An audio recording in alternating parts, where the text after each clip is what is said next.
Ayo beri tepuk tangan yang meriah untuk kemuliaan nama Tuhan. Sorakan haleluya. Coba lihat kanan kiri sebentar, katakan selamat Paskah. Kita dalam suasana masih Paskah, saya percaya kemenangan Yesus jadi kemenangan kita. Tepuk tangan yang meriah untuk kemuliaan nama Tuhan. Amin. Silakan duduk kembali, Yesus kalian. Setiap kali kita memperingati Paskah, maka kita membaca dan mendengar ada 7 perkataan Yesus di atas kayu salib. Salah satu perkataan Yesus di atas kayu salib ketika sebuah kalimat yang ditujukan oleh Yesus kepada Maria ibunya dan juga kepada Yohanes murid yang sangat mencintai dan dicintai oleh Yesus. Lihat apa yang Yesus katakan. Dia berkata kepada Maria, "Ibu, ini anakmu." Alias supaya Maria menerima Yohanes seperti anaknya sendiri.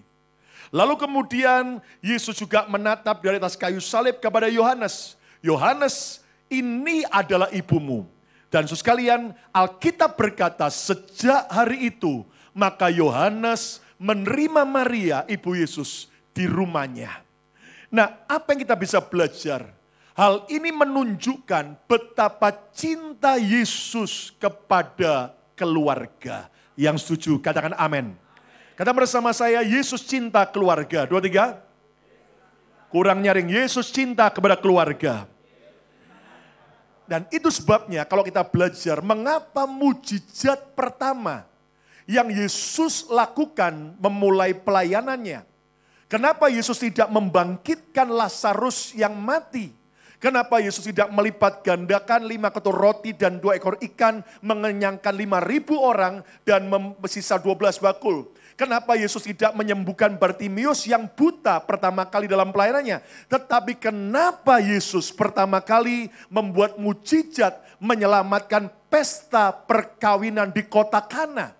Kenapa? Karena keluarga itu sangat penting. Kata bersama saya, keluarga itu penting. 2, 3. Mengapa Yesus benar-benar memberi mujizat pertama dalam soal perkawinan di kota Kana? Karena keluarga adalah fotokopi hubungan Kristus dengan jemaat. Kata bersama saya, keluarga saya adalah fotokopi. 2, 3.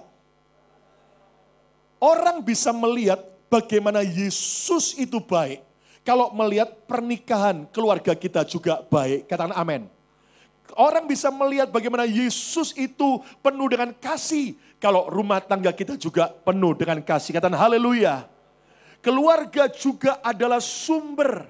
Anda tahu dari keluarga yang bahagia akan keluar anak-anak yang berprestasi. Anak-anak yang cemerlang. Demikian juga sebaliknya kalau keluarga sumbernya kacau. Maka yang dilahirkan adalah generasi pemberontak dan generasi yang jauh dari Tuhan. Keluarga juga adalah benteng.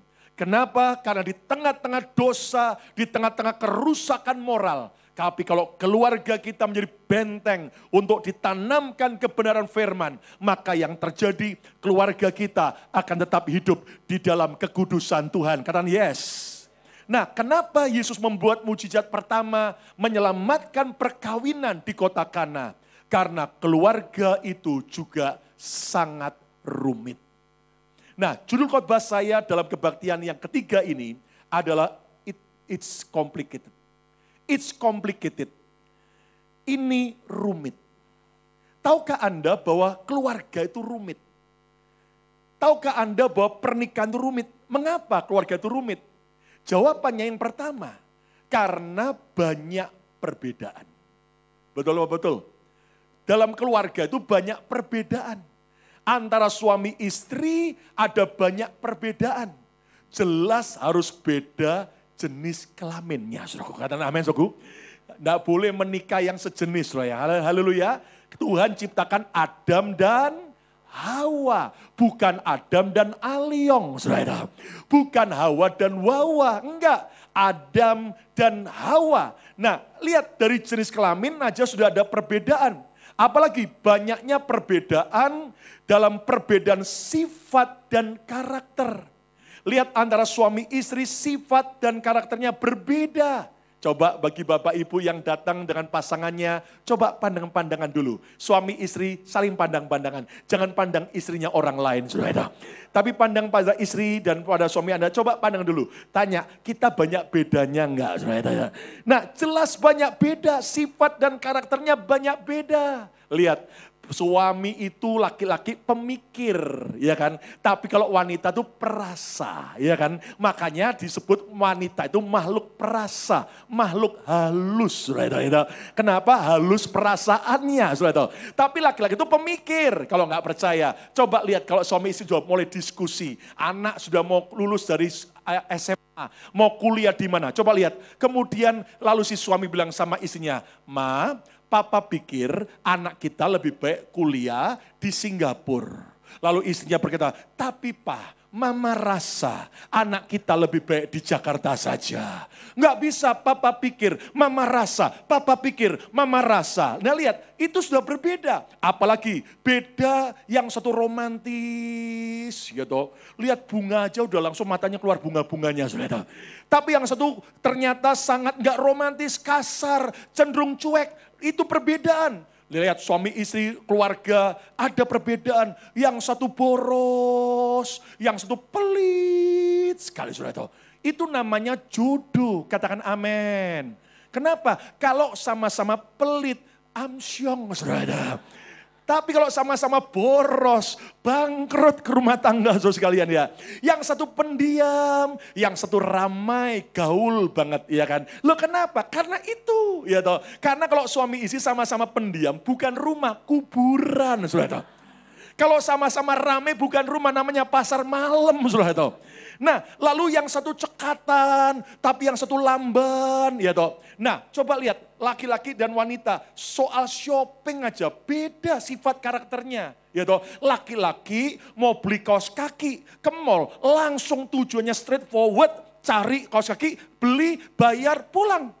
Wanita, makhluk ajaib. Tujuannya kaos kaki, semua bisa diputerin, saudara. Dan pulang bawa banyak tentengan, saudara. Makanya para suami-suami kalau ke mall, gandeng erat istri Anda. Karena kalau dilepas meleng dikit, tentengannya banyak, saudara.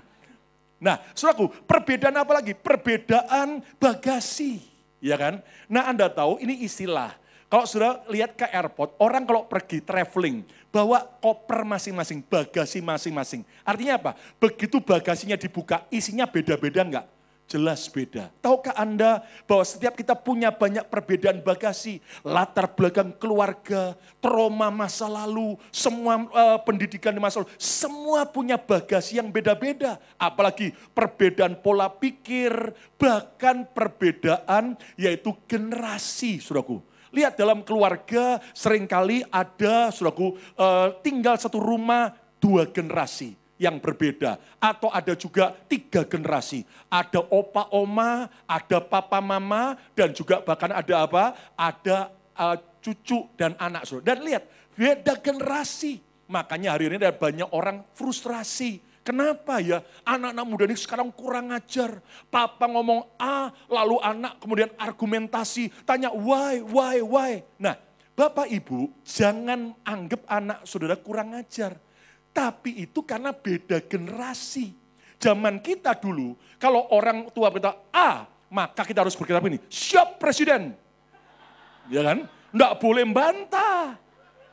Tapi zaman sekarang, zaman anak muda, di sekolah diajar untuk tahu dan tanya, boleh argumentasi. Kenapa begitu? Sampai mereka ngerti. Nah, banyak orang tua frustrasi, anak kurang ajar, kenapa banyak tanya, kenapa?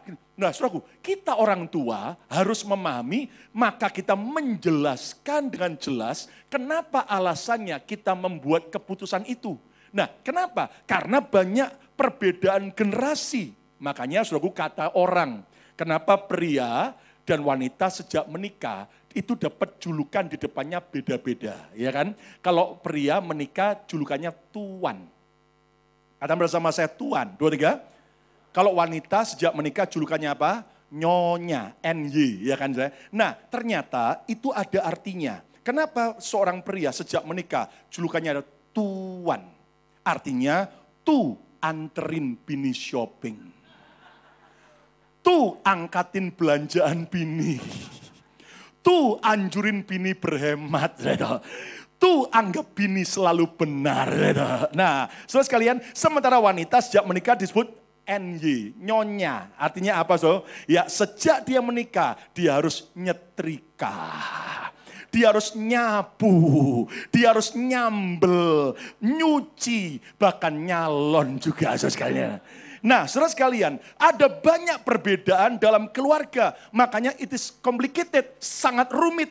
Nah, tetapi yang bisa menyatukan perbedaan-perbedaan itu hanya kasih Yesus. Katakan amin. Kasih Kristus, kitab Kolose berita, ibarat seperti tali yang bisa mengikat, menyatukan.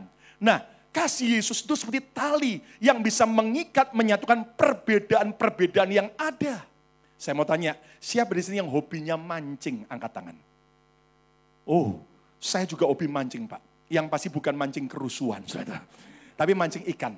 Nah, seorang pemancing yang ulung, dia harus belajar juga bagaimana cara mengikat tali senar dengan mata pancing. Nah, kalau saya juga belajar, itu banyak jenis ikatan, jenis knotnya, macam-macam. Nah, Anda tahu kenapa perlu belajar? Karena kalau dia asal ikat dan ikatannya tidak kuat, maka ketika diberi umpan dimasukkan ke dalam laut, masih nggak ada masalah. Kenapa? Tapi begitu ada ikan besar nangkep umpan itu, lalu ikan itu mulai melawan, terjadi sebuah tension, ketegangan, senar itu langsung jadi ketegang. Anda tahu kalau sampai ikatannya lemah, maka akan lepas dan ikan besar tidak bisa ditangkap.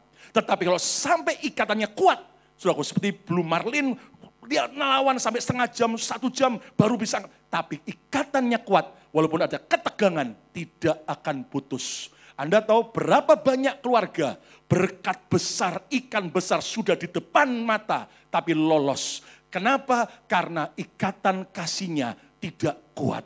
Hari ini kita butuh ikatan kasih Yesus menyatukan perbedaan-perbedaan dalam keluarga kita. Yang setuju katakan haleluya. Katakan haleluya. Mengapa keluarga itu rumit? Yang pertama banyak perbedaan. Yang kedua banyak godaan. Iblis tahu persis bahwa jika keluarga kuat, maka kuatlah gereja. Kuatlah komunitas. Kuatlah sebuah generasi. Kuatlah sebuah bangsa. Sebaliknya jika keluarga hancur, maka hancurlah gereja, hancurlah komunitas, hancurlah sebuah bangsa dan generasi. Nah, hari-hari ini kita tahu, it's complicated, sangat rumit. Kenapa? Karena ada banyak godaan. Godaan apa saja? Godaan dosa. Hati-hati tidak ada orang kebal dengan dosa. Makanya gak heran ada orang kaget, syok. Ada pemimpin rohani, ada orang aktif pelayanan, ada orang jemaat sudah Kristen sudah bertahun-tahun. Lah kok ternyata bisa jatuh dalam dosa? Dengar, karena tidak ada orang kebal dengan dosa. Nah, kita harus waspada. Apalagi godaan prioritas hidup yang salah.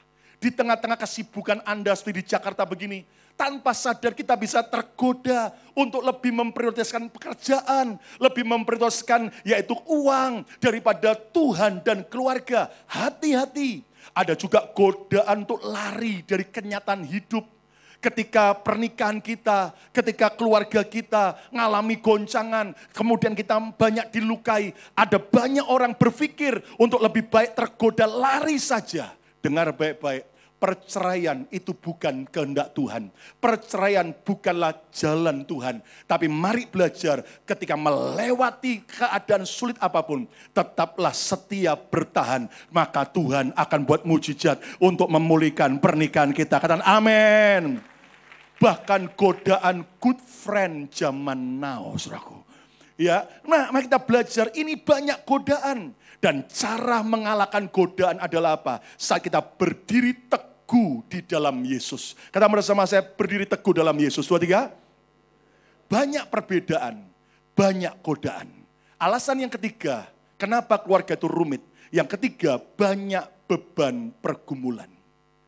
Keluarga mempunyai beban dan pergumulan yang kompleks dan rumit.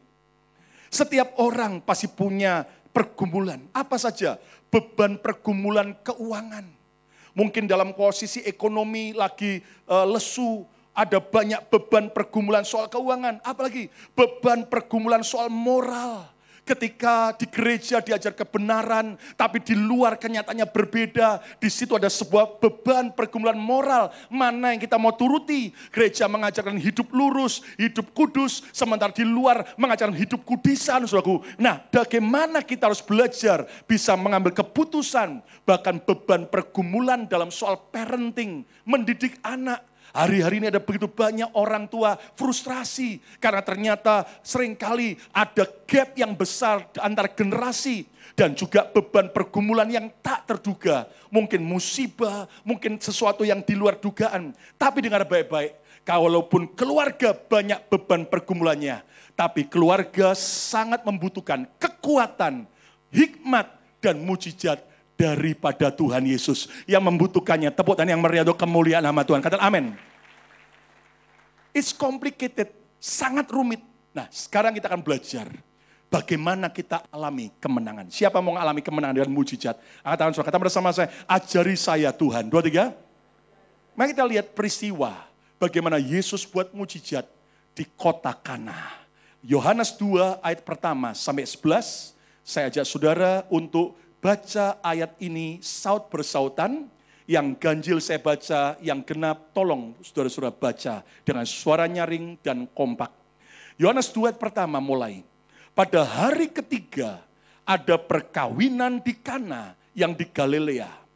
Dan ibu Yesus ada di situ. Ayat yang kedua saudara baca 2, 3.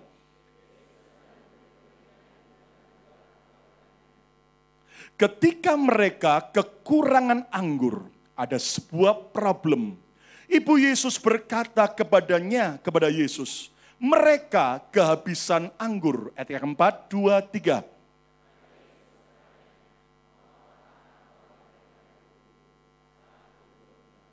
Tetapi ibu Yesus berkata kepada pelayan-pelayan, apa yang dikatakan kepadamu, buatlah itu.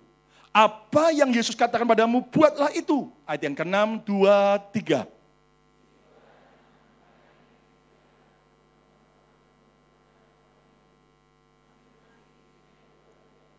Yesus berkata kepada pelayan-pelayan itu, isilah tempayan-tempayan itu penuh dengan air.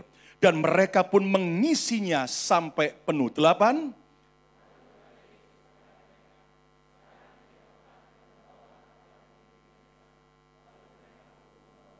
Setelah pemimpin pesta itu mengecap air yang telah menjadi anggur itu.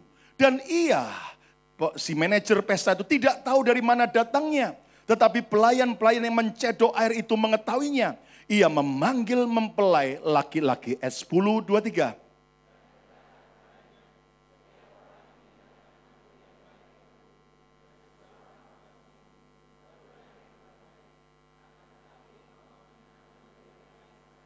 Dalam terjemahan Inggris bukan cuma sekedar anggur yang baik, tetapi the best wine, anggur yang terbaik. Ayat yang ke-11 kita baca sama-sama. 2, 3. Hal itu dibuat Yesus di Kana yang di Galilea. Sebagai yang pertama dari tanda-tandanya. Dan dengan itu ia telah menyatakan apa? Kemuliaannya dan murid-muridnya apa? Percaya kepadanya. Rahasia mujizat di Kana yang bisa menyelesaikan kondisi yang sangat rumit adalah apa? Nah, siang ini saudara, saya mau bagian ada 3K. Lihat yang pertama, K yang pertama adalah kedekatan dengan Yesus. Kata bersama saya, kedekatan kita dengan Yesus. 2, 3. Saudaraku, Anda pernah mikir enggak? Kenapa Maria yang pertama kali tahu bahwa persediaan anggur dalam pesta itu sudah habis? Kenapa manajer pestanya pun tidak tahu? Tapi kenapa Maria tahu? Saudaraku, ini pertanyaan membuat saya bertanya. Disebutkan kalau Yesus dan murid-muridnya diundang. Tapi Maria nggak disebut diundang, tapi Maria ada di situ. Nah, saya kemudian pelajari, ternyata menurut saudaraku tradisi, bahwa yang menikah itu masih kerabat keluarga dekatnya Maria, ibu Yesus. Jadi Maria ini punya sebuah hubungan yang dekat dengan yang menikah. Ada sebuah relationship, ada sebuah hubungan.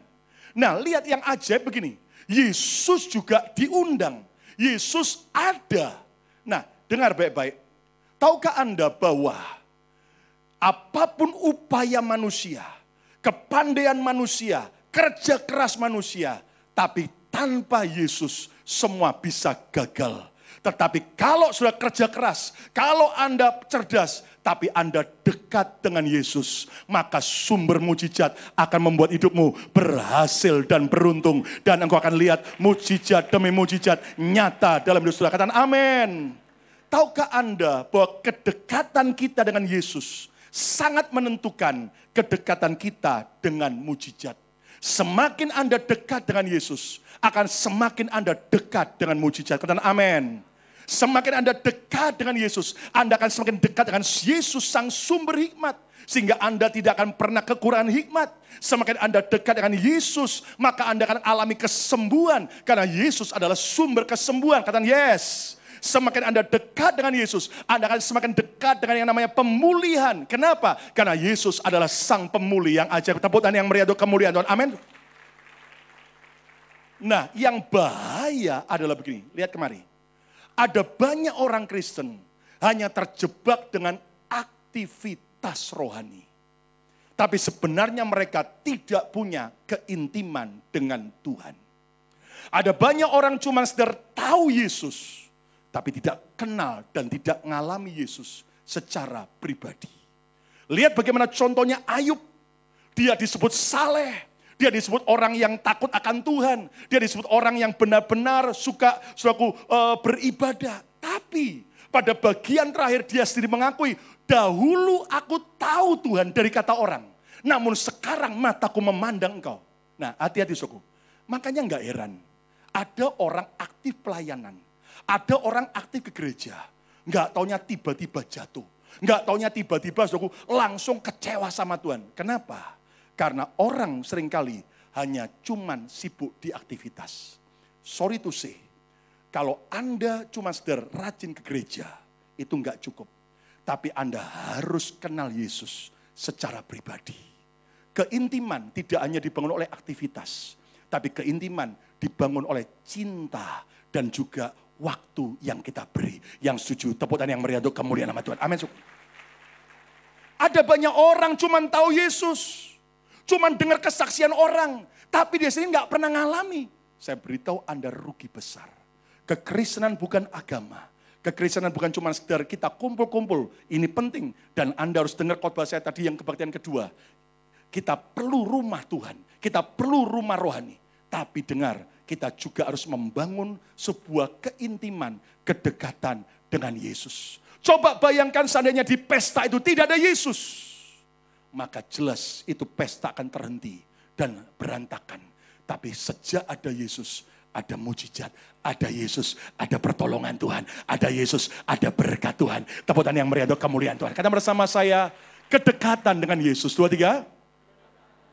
Yang kedua, agar kita alami mujizat yang luar biasa adalah kepercayaan kita dengan Yesus. Kata bersama saya, kepercayaan. 2, 3. Maria bilang kepada Yesus, kepada para pelayan, apa saja yang Yesus ucapkan, lakukan. Nah, Anda ngerti bahwa waktu itu Yesus belum memulai pelayanannya. Waktu itu Yesus belum terkenal. Dan Anda mengerti bahwa waktu itu Yesus belum buat mujizat. Jadi para pelayan ini nggak kenal siapa Yesus. Mungkin tahu nama, tapi belum tahu sesungguhnya siapa Yesus. Di sini membutuhkan iman, kepercayaan. Tahukah Anda bahwa iman adalah percaya walaupun belum melihat. Ada banyak orang baru mau percaya. Setelah lihat, itu namanya bukan iman, itu namanya fakta.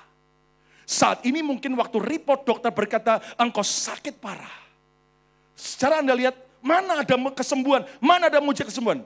Kalau Anda belum percaya, karena Anda belum melihat, itu namanya belum kan. Iman itu percaya walaupun belum melihat. Saat keluargamu masih mengalami banyak masalah, tapi Anda melihat dengan iman, aku tahu Tuhan pulihkan. Saat ekonomimu masih dalam keadaan sulit, tapi engkau percaya, aku tahu Tuhan akan pulihkan.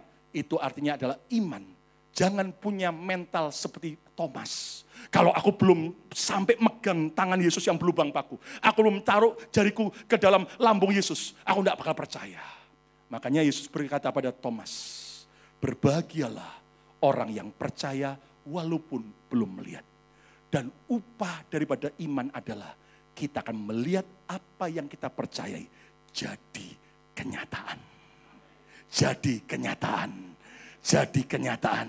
Yang sujud tepuk dan yang meriah itu kemuliaan. Amin.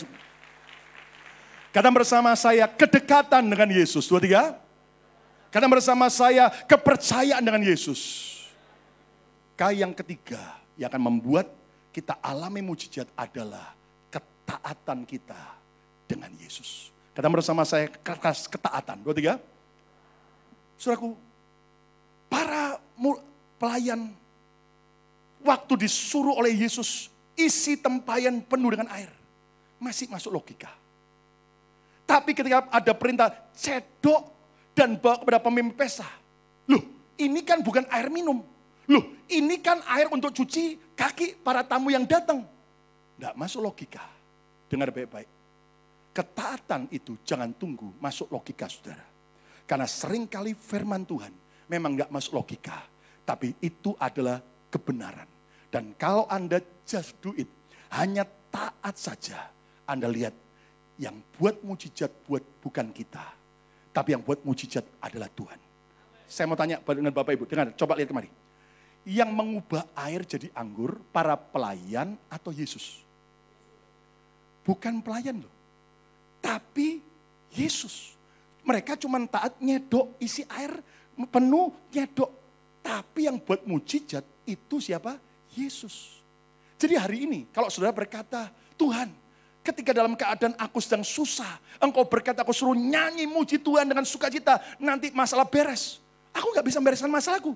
Memang bereskan masalah bukan tugas kita. Tugas kita cuma taat memuji Tuhan dengan sukacita. Nanti Tuhan yang akan bekerja, berperang ganti saudara. Masalah demi masalah akan dia bereskan. Yang setuju katakan haleluya.